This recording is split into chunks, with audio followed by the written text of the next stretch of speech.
What's up, my good people? Let's talk about how to reduce the wasted effort, time, and energy in your workday. I think we could all use a bit more free time and a bit more speed towards our goals. And if you can just sit through this video, I'll tell you how to be more efficient with your time so that you can get the right things done and therefore free up your time in the evenings and the weekends and also move faster towards your goals. See, I think the problem is today, too many people wear this badge of honor of busy, and they think just because they get a bunch of stuff done on their to-do list throughout the day that they're somehow more effective. But mature productivity is knowing not that we need to get a bunch of stuff done, but more that we need to decide what we should get done before we even start. It's much more important to know what is important and what needs to get done and what's the priority than it is to know how many tasks we got done today or what the volume of work we got done is. So we're going to talk about how to prioritize better in this video, because really at the end of the day, to become more productive and to reduce the wasted time on your schedule, you got to get the right things done, and you got to get them done first and let the rest fall where it may. So step one here is to choose the outcome we're going for.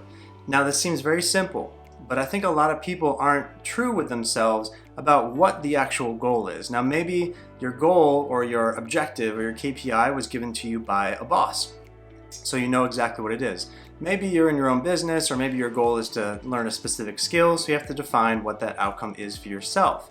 But make sure it's very clear. Writing it down is a very, very simple first step. What are we moving towards here? And is it connected with what's important to me?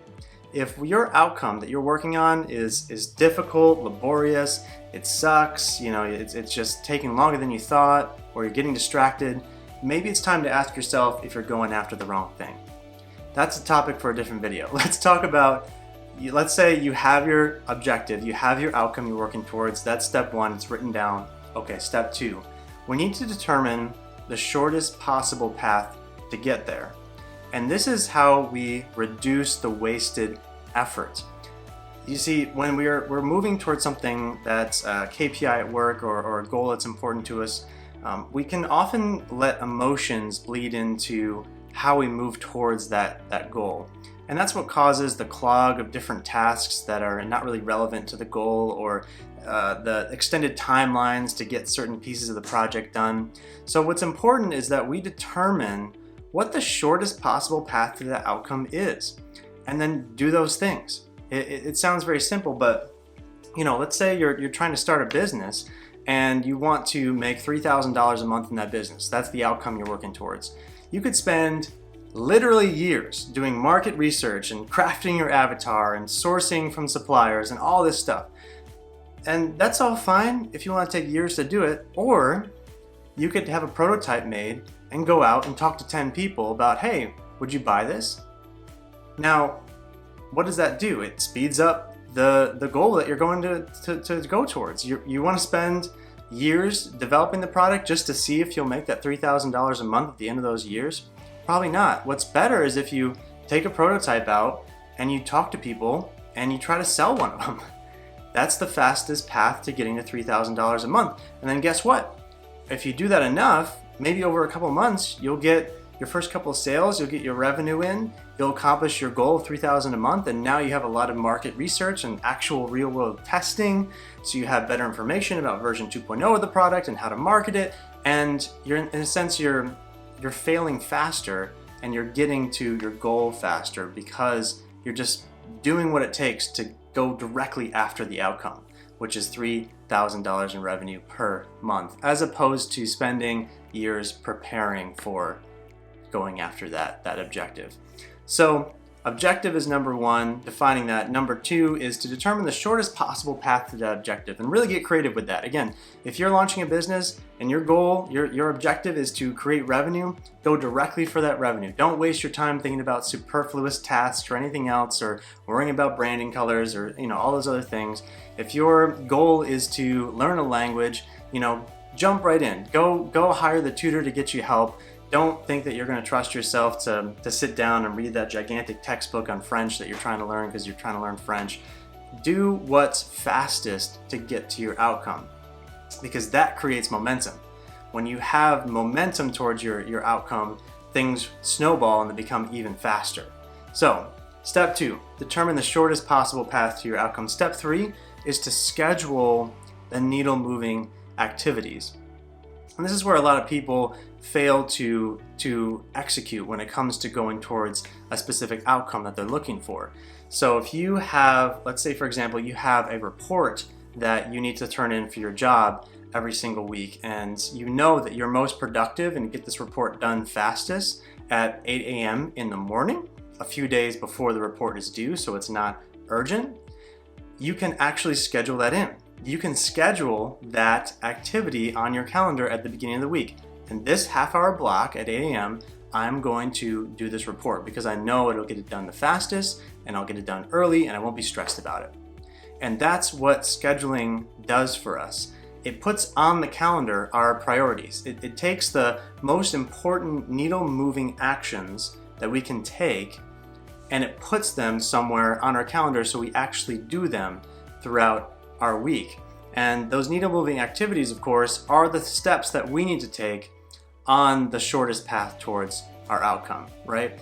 And if we put those needle-moving activities on our calendar, we're actually forcing ourselves to be efficient and not to waste time, right? We're telling ourselves at this particular time every single week, or this Friday at 3 p.m. I'm going to work on this and get this piece of the project moved forward.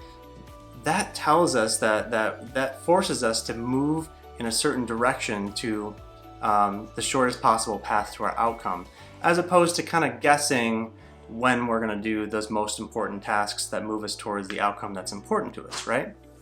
So we have a direction, we have our shortest possible path to that outcome we're looking for.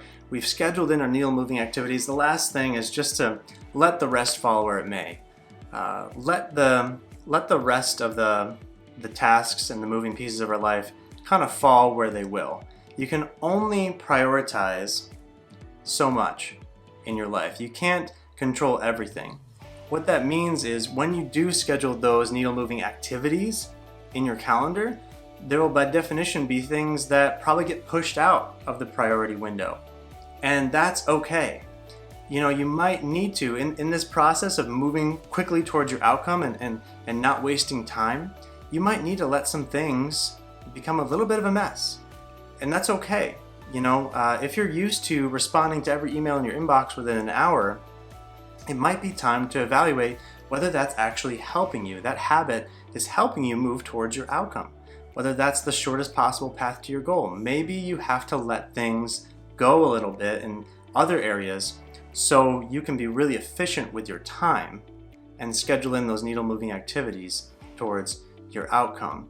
So let go of the control if that's an issue for you, and let it be, because I guarantee you when you take the time to set the objective, to determine the shortest possible path to the objective, and to schedule in those important needle-moving activities in your week, the rest of the stuff will fade away into the background anyway, because you're so obsessed with moving forward towards your goal, you won't care as much that these other little things are not getting done. And that might be uncomfortable for you right now if you've never done that before, but sometimes we have to make sacrifices to move forward towards the things that are truly deeply important to us. So I hope this has been helpful in framing a way to reduce the wasted effort in your life.